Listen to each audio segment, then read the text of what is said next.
real deals in real estate. Welcome to the Real Deal Podcast with Todd Hearn. Hey, what's up, everybody? This is Todd Hearn with the Real Deal Podcast. Thanks for tuning in. Today, we are looking at 3 things that you want to be careful of whenever you're purchasing real estate or a home. So the first thing that you want to consider is what is your real objective? Okay, so whenever I say that, your objective, there could be, depending on your age range, depending on a lot of different things, your objective could be totally different. So if you're a newly married couple and you have a rental currently, and you're maybe going to have a child in the next year or two or something like that, maybe you're looking to buy your first home. And that's a significant step for a newly married couple. And that's something that you want to consider and something that you want to look for as far as where you're wanting to go. Because whenever you're having kids and doing stuff like that, you want to look at schools. Then you have middle-aged that area. And so that's totally different. You have kids that are maybe teenagers, already graduated high school, going off to college. And, you don't necessarily need the same things. Like the school system doesn't matter to you. The other things don't matter to you that would matter to a younger couple, and you're looking at being an empty nester and not too awful long. The third range of that would be the empty nester. I'm hoping to get to that stage myself here pretty shortly. We've got a 21-year-old and a 19-year-old, and I love them to death. But both of them are doing fantastic on their own, and they're getting to the point to where, they don't really need mom and dad anymore, and so we've got our 3-bedroom, 3-bath, 3,000 square foot house. Do we really need that? I don't know. That's something that we're talking about currently, so there's different stages that people want to consider what your objective is when you're going into purchasing or selling a home. If your objective is to scale down, and if you've got a 4 or 5 bedroom house and your kids are all gone, and now it's just you and your wife or you and your husband. And, it doesn't really make sense to have 4,000 square feet whenever it's just you.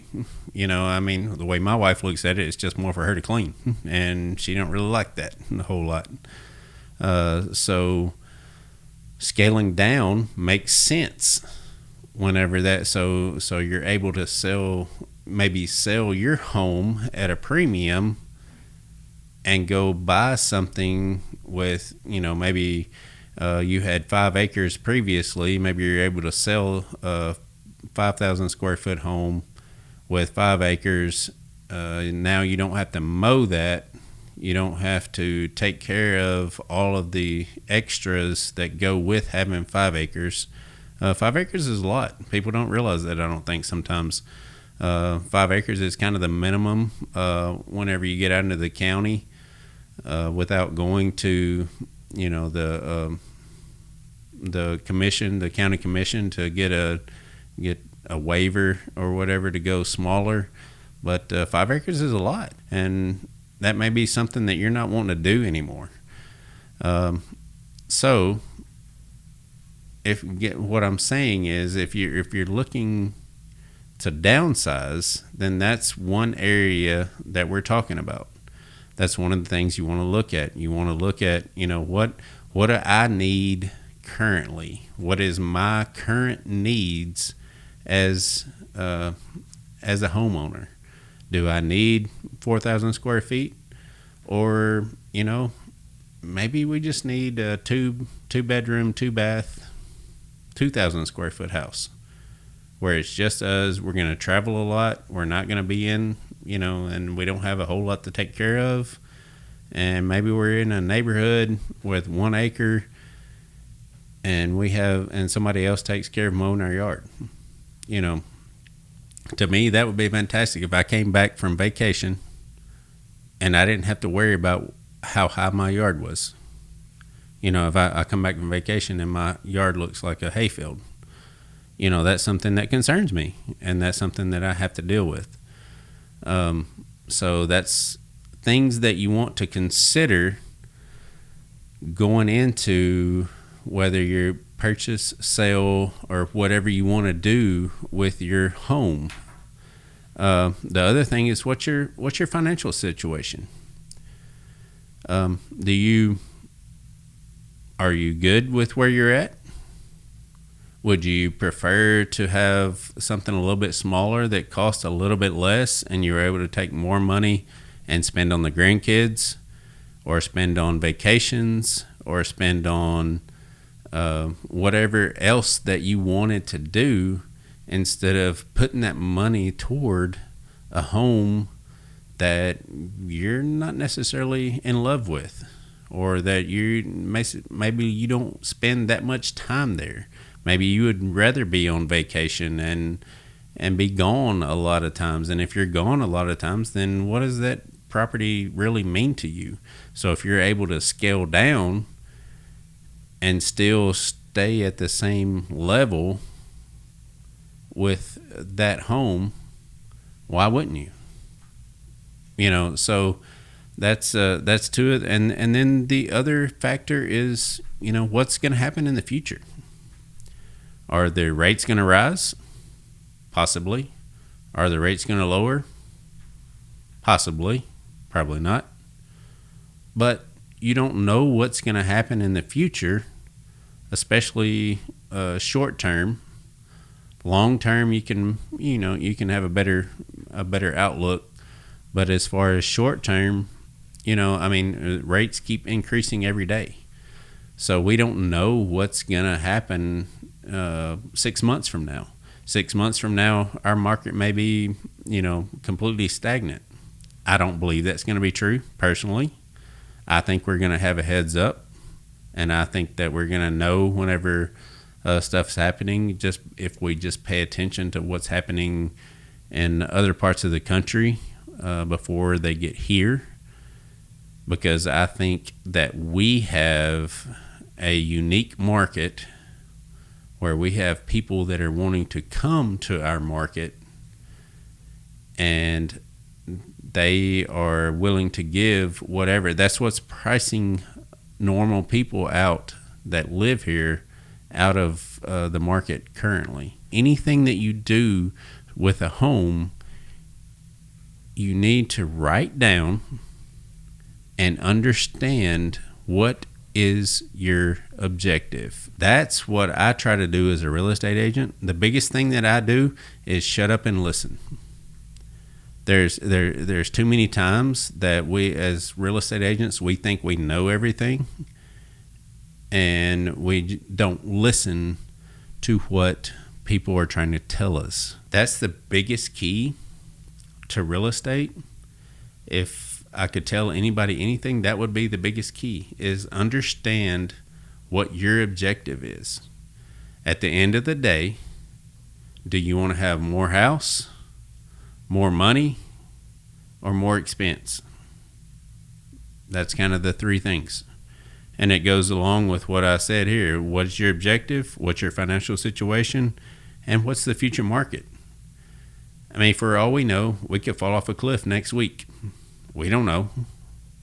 Now, I don't see that happening. But at the same time, we don't know if it could. So if you have the opportunity and your objective is to scale down to a smaller home, why not do that? Take advantage of the market currently. Now, here's the other thing. that may mean that you have to move a little bit away from Middle Tennessee. Do you like east of Nashville toward Cookeville, Crossville? Those areas aren't being hit as bad as we are as far as prices. You could sell your home here in Middle Tennessee, move east just a little bit, and hey, from Crossville, I can get to Lebanon and Mount Juliet in less than an hour. Yeah. If my wife's driving, it may be a little bit quicker. But you're straight on the interstate. So there's little things that if you understand the market, understand the area, understand how the market is moving, you can manipulate and be able to take advantage of the higher prices that we have currently in Middle Tennessee and be able to move maybe just a little bit, take advantage of those prices, buy something really cheap on the other side, and still have that money to go on vacation, go take your grandkids to Disney World or on a cruise, or I don't know, whatever else you can think that you would like to do, and still have money left over. So, and don't get me wrong, I said east, so that's toward Crossville. Go toward Jackson on the west side. Middle Tennessee is saturated, and so there's no the name of my podcast is The Real Deal. Well, I'm going to give you a heads up. There's no deal in Middle Tennessee. Everybody knows there's no such thing as a deal in Middle Tennessee anymore. It's not there, because everybody understands what the prices of homes, what the prices of farmland, what the prices of residential land, what the price. Everybody knows now. It's no secret anymore. You're not gonna jump in and get something from somebody that they didn't know. So where you got to go now is either to the east or to the west. So if you want to do that, that's fine. Me personally, I like being in Middle Tennessee. Been here my whole life. Probably not going to move. If I do, it'll be toward Florida. But that's because I like the ocean. That's a different story. Another day, another podcast. Going along with that, if you wanted to go west, or, I hate to say it, but like Tennessee is one of the best states to come to. That's why we're getting such an influx of people from out of state, from California, from New York, from Chicago, from all of these other states. Tennessee is one of only 9 states that doesn't have an income tax. And I know it doesn't seem like much, but whenever you go to file your taxes every year, it's an issue. It's one of those things that bothers people.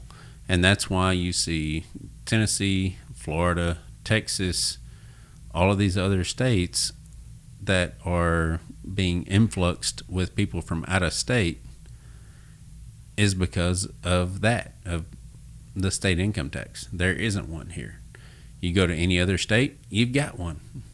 So that's another thing that is drawing people to our state, which would allow you to sell your property at a premium if you're willing to move a little bit to find something that's still on a cheaper market. So in Middle Tennessee, there's no deals, there's no cheap market. It's not going to happen right now. And all of that's over. That was 6 months ago. So now you have to get ahead of the curve and either go east or go west. And either way, there may be something out there that you like, that maybe you want to be in a rural area. If you don't want to be in a rural area, maybe it's not for you. Just because it sounds good that you want to sell your home for a premium, what a lot of people are figuring out right now are just because you want to sell your home for a premium, it doesn't make any sense to do that. And I know I'm cutting my own throat right here, but it's okay because I just want to tell you the truth. People don't want to, if you sell your house at a premium, but then you want to stay here, you're going to have to purchase another house at a premium. You're not going to purchase another house cheap. It's just not going to happen right now. So basically what you're doing is you're just trading. Maybe if you're, selling a larger home and buying something smaller, you might find some value there. But as far as per square foot, you're basically trading. You're not gonna make any money off of that unless you're willing to move. And like my favorite place to go is Florida, simply because I like the water. I don't like the sand, but I like the water. And right now, they're kind of in the same market that we are. There's no deals. There's not. We could have bought a house down there about a year ago for probably $200,000. Same house right now is about $7. So we missed our window if we wanted to do that. But it's kind of the same thing in Tennessee.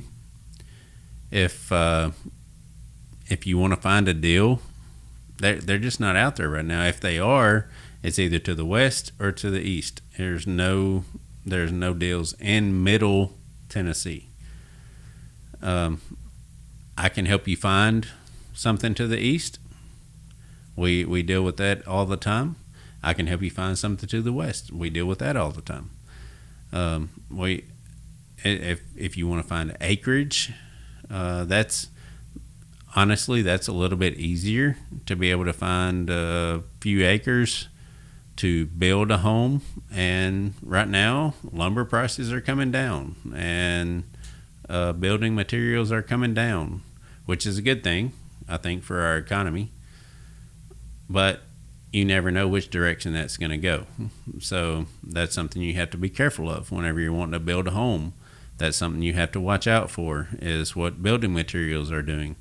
And the way they're shifting right now, you just don't know. That's why builders are really reluctant to sign contracts, because they don't want to get stuck building a house for less than what it's going to cost them to build it. And that's understandable. So everything is really in flux right now because of the prices and how everything moves accordingly with housing. But here's the thing. If I was a young person, say I'm single, I don't have a wife, kids, or anything like that, here's what I would do personally. I'd be buying rentals, because no matter what, people always need somewhere to live. So it doesn't matter if the economy goes up, economy goes down, lumber prices go up, housing prices go up, any of that stuff goes up, down, sideways, doesn't matter. There's always going to be rentals. So if you get in the market at a young age and buy rentals and are able to keep those up, that is money that you're going to be able to pay for whatever you bought, and then have money coming in, residual money, that where it pays for itself, and then you get money on top of that, and you still own it at the end of the day. So if I had one thing to tell young people, that's what I would tell young people. If you can afford it and you can figure, instead of buying yourself a house, buy a rental, because that's going to last longer. That's gonna afford you to buy a house at some point in the future and you're not going to owe anything on it. And somebody else is going to be paying for it for you. Now, for the older crowd, you know, you need some residual income because you're not going to be able to work like you could the past 10 years, 20 years, or whatever. So by purchasing rental properties or other properties that give you a steady income, you know, Social Security is not going to be here in 30 years from now. I mean, let's just be honest. You know, we can't afford what we're paying right now. So I don't know about you, but I'm not depending on that. If I have to depend on Social Security, I know personally I'm in trouble. So I'm creating my own. So that's what I would tell anybody that is looking in that area is create your own residual income, whether it's with your own property or selling your own property and buying rental properties or whatever it is, whatever your objective is, look for that. Don't be hesitant. Don't be, you know, that now is the time. Now is the time.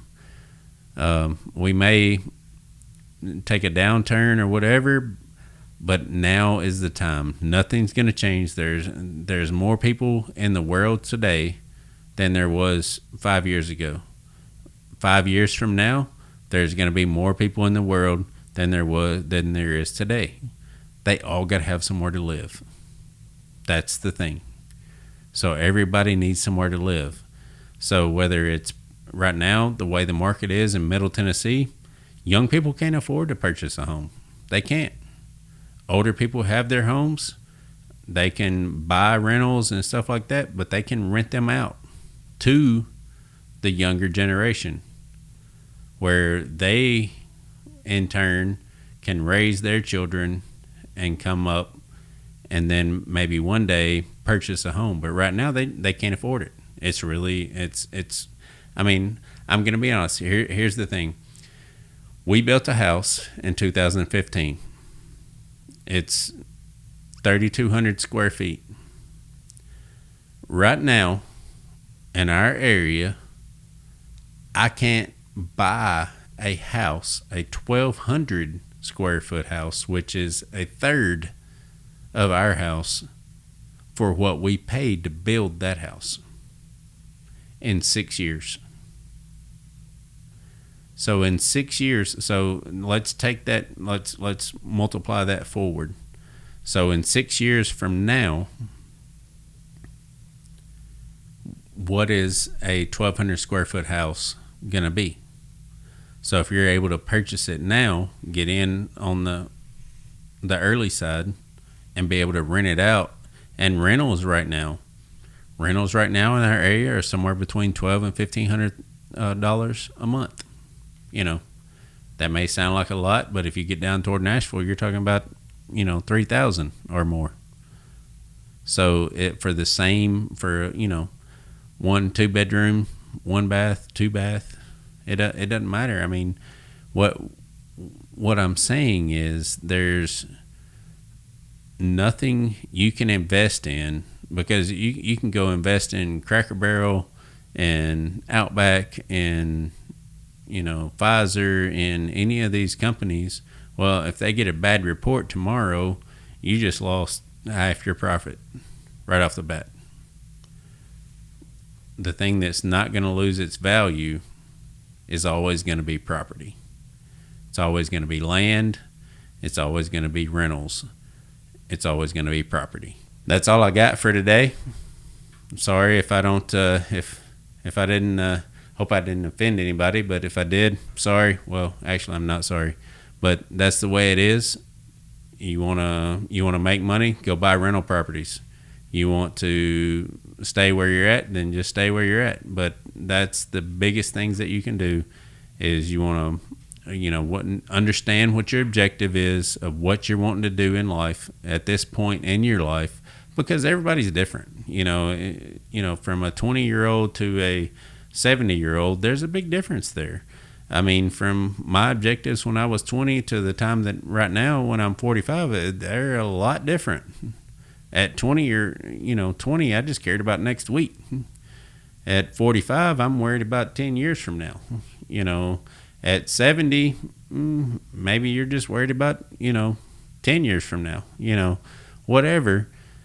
But just understand your own objectives, because everybody's is different. So there's no one person that can tell you that something's right or wrong. It's not. It's whatever you need personally for you. And it depends on your financial situation. If you're able to make that happen and go buy rentals, then go buy rentals, or go purchase other properties, or whatever it is. But you have to base it off of your personal situation. You can't base it off of your neighbors or your best friends or somebody else's situation. You have to base it off of yours and do what's best for you. And then, whatever the future is. Here's the key. We don't know. I don't know. You don't know. Nobody else knows. Anybody that tells you that they know, they're lying, because they don't know. Because we don't know what's going to happen tomorrow. This is Todd Hearn. This is the Real Deal Podcast, and I'm just being real with you.